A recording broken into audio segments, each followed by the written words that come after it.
Assalamualaikum warahmatullahi wabarakatuh.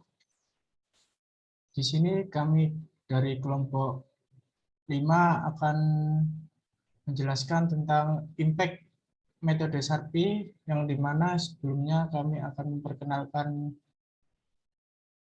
dari kelompok kami terlebih dahulu. Pertama adalah Athanasius Agus Mindahi, NBI 1422100125, Roni Wahyuwanatra, NBI 1422100126 sebagai pemateri. Kemudian Yusuf Basil Agila Hartanto, NBI 1422100132 sebagai moderator. Dan selanjutnya Farel Neutrino Muhammad, NBI 1422100132 sebagai pemateri.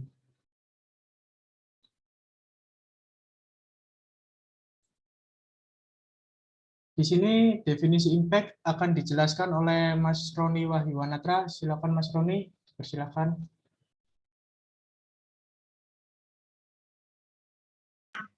Baik, di sini saya akan menjelaskan tentang definisi impact metode SARPI. Alat uji impact metode SARPI adalah sebuah alat uji tes kekerasan material yang di mana spesimen mendapatkan beban kejut secara tiba-tiba dari suatu pendulum yang akan menunjukkan hasil kekerasan dari spesimen tersebut. Bagian-bagiannya yang pertama ada pendulum. Pendulum berfungsi sebagai beban yang akan diayunkan ke benda uji dan juga terdapat pisau pemukul untuk mematahkan benda uji. Pendulum terbuat dari plat baja 230 x 30 mm dengan berat 8 kg. Pada bagian atas pendulum dihubungkan ke bagian lengan pengayun dengan cara dilas. Lengan pengayun berfungsi untuk menentukan gerakan ayunan dari poros ke pendulum. Yang ketiga ada poros pengayun. Berfungsi sebagai penerus ayunan dari bearing ke lengan pengayun dan pendulum. Yang keempat ada bearing. Berfungsi sebagai pengayun poros dan bearing yang digunakan adalah bearing dengan ukuran diameter atau diameter poros 25 mm. Bearing ditempatkan pada bagian kanan atas dan kiri pada benda alat uji impact dengan cara dibaut. Yang kelima, tempat benda uji. Berfungsi sebagai tempat diletakkannya benda uji yang akan dilakukan pengujian. Yang keenam, busur derajat dan jarum penunjuk. Busur derajat berfungsi sebagai alat ukur atau alat baca dari hasil pengujian. Jarum penunjuk berfungsi untuk menunjukkan angka pada busur derajat yang merupakan hasil dari pengujian. Nah, dan yang terakhir ada pisau pemukul. Berfungsi untuk memukul benda yang telah dibuat takikan. Sebelumnya, terima kasih untuk Mas Roni. Sekarang pengujian impact metode SARPI akan dijelaskan oleh Mas Farel Neutrino Muhammad. Silakan Mas Farel. Ya, sekarang kita sampai ke pengujian impact metode SARPI. Pengujian impact SARPI juga dikenal sebagai tes SARPI-V-Notch, merupakan standar pengujian laju regangan tinggi yang menentukan jumlah energi yang diserap oleh bahan selama terjadi patahan.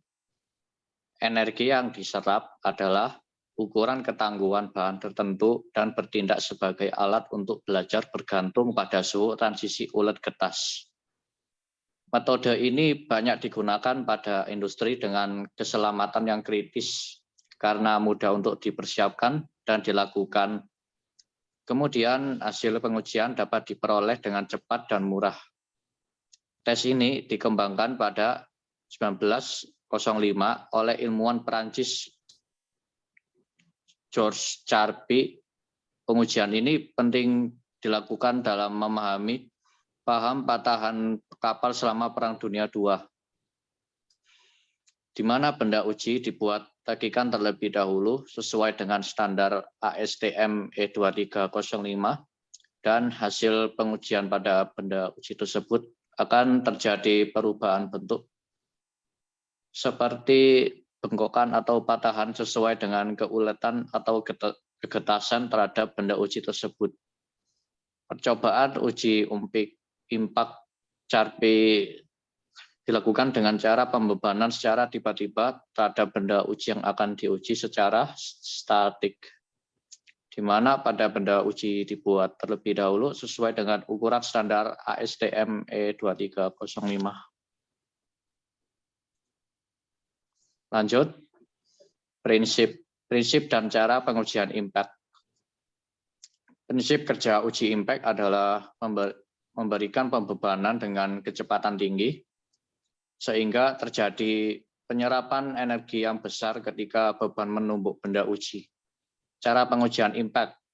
Pada metode CHARPY, benda uji diletakkan secara horizontal dan kedua ujungnya ditahan oleh landasan ini dari pisau pemukul dan dipukulkan pas di tengah benda uji yang telah diberikan tarikan. Terima kasih atas penjelasannya Mas Farel Neutrino. Selanjutnya kami akan memberikan video tentang bagaimana uji impact metode CHARPY itu dilakukan.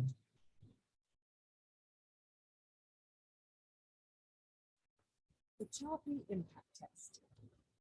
The standardized CHARPY impact test has been designed to measure the toughness of materials under impact loading and multi-axial stress state. A pendulum impact testing machine is used to do so. The pendulum of the machine has a heavy weight at the end. This is lifted into the starting position in step 1. Then the tester checks whether the testing machine has been adjusted accurately. In order to do this, he turns the drag indicator downwards and releases the pendulum without a test specimen. The drag indicator stops at position 0. This proves that the pendulum has the correct starting position and that the friction is correctly compensated. The machine is ready for the tests. First test, strain-aged plain carbon steel S235. This is our test specimen. It has been machined to standardize size and shape with a characteristic V-shaped notch. The tester places the specimen on a support in the lower part of the machine and adjusts its position with a centering device.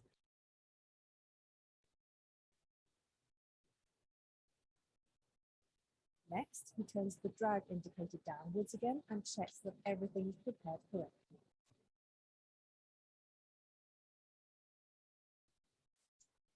Perfect. The test can begin. The pendulum is released, it swings downwards and hits the specimen with its rounded hammer key. The specimen absorbs part of the pendulum's energy, so the pendulum doesn't reach the full height on the other side. The amount of energy that has been absorbed by the specimen can now be read off at the position of the drag indicator. It only amounts to 13 joules in this test. Here is the main principle of the measurement. In its starting position, the pendulum only has potential energy. It is given by mass of the hammer m times gravitational acceleration g times starting height capital H. After the pendulum has been released, the hammer moves downwards, hits the specimen, and then only swings to height small h. Exactly at the first reversal point, the pendulum again only has potential energy, which is m times g times small h. The energy that has been absorbed by the specimen is called notch impact energy, kV. It corresponds to the difference between the two potential energies. The first specimen only shows very little plastic deformation. A mostly flat, slightly glittering fracture surface has been formed. This is another important indication that this kind of steel is only able to absorb small amounts of notch impact energy. It shows mainly brittle behavior due to the strain agent effect. Second test. The second specimen has been made from normalized steel S235. It is also placed on the support and centered.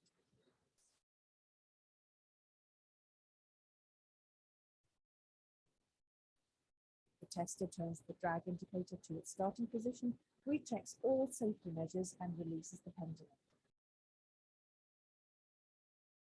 This time the impact sounds much deeper and richer. An impressive energy of 182 joules has been absorbed by the specimen. Here, the specimen did not break into two pieces. Instead, it was pushed through the counterbearings under heavy plastic deformation. In comparison with the strain-aged steel, the normalized steel absorbs much more notch impact energy and behaves in a very tough manner. The Charpy impact test is not only carried out at room temperature. Materials with body-centered cubic crystal structure, such as plain carbon steels, show a characteristic S-shaped curve of the impact energy versus temperature. In the so-called upper shelf region, the material absorbs a lot of energy and behaves in a tough manner. At low temperatures in the lower shelf region, only a small amount of impact energy is absorbed and brittle fractures occur. Metallic materials with a face-centered cubic crystal structure, on the other hand, do not experience a ductile to brittle transition. These materials retain their ductile behavior towards low temperatures and are therefore well suited for low temperature applications.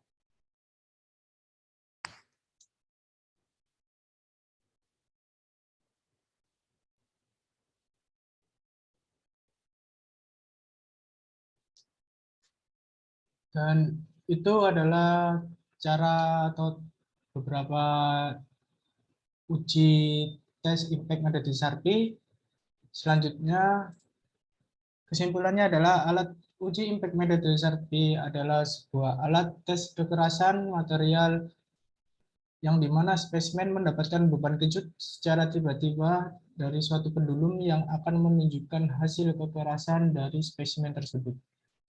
Prinsip kerja uji impact adalah memberikan pembebanan dengan kecepatan tinggi sehingga terjadi penyerapan energi yang besar ketika beban menumbuk benda uji. Terima kasih sebelumnya dan mohon maaf apabila ada penulisan atau pengucapan kata yang salah. Mohon dimaafkan. Sekian. Wassalamualaikum warahmatullahi wabarakatuh.